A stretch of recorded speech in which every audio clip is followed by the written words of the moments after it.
இன்றைக்கி கோவில் ஸ்டைலில் மணக்க மணக்க வெண்பொங்கல் தயாரிக்கலாமா?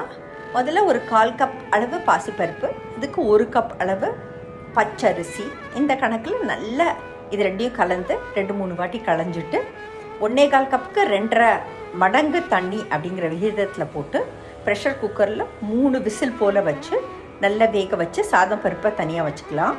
மீன்வைல் அடிகனமான ஒரு பாத்திரத்தில் நெய் போட்டு அதில் விழுதாக அரைச்ச இஞ்சி, மிளகு, சீரகம், கருவேப்பிலை எல்லாம் போட்டு நல்ல மிளகும் சீரகமும் அப்படியே நெய்யில் புரிஞ்சு வர வரைக்கும் அது அப்படியே மிதமான தீயில நல்லா அதை வதக்கி அதுக்கப்புறம் நம்ம வேக வச்சதான இந்த சாதம் பருப்பு கலவையை அதோட போட்டுட்டு கொஞ்சமாக பெருங்காயம், இந்த பொங்கலுக்கு தேவையான அளவு உப்பு போட்டு நல்லா ஒன்று சேர கலரலாம்.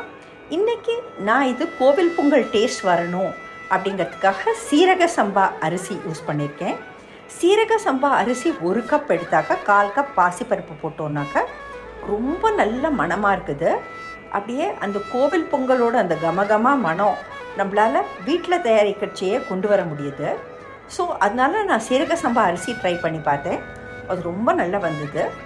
ஸோ அதை தான் இந்த வீடியோவில் நாங்கள் உங்கள்கிட்ட ஷேர் பண்ணுறோம். இது அப்படியே எக்ஸாக்டாக கோவில் பொங்கல் டேஸ்ட்லேயே எங்களுக்கு கிடச்சிது.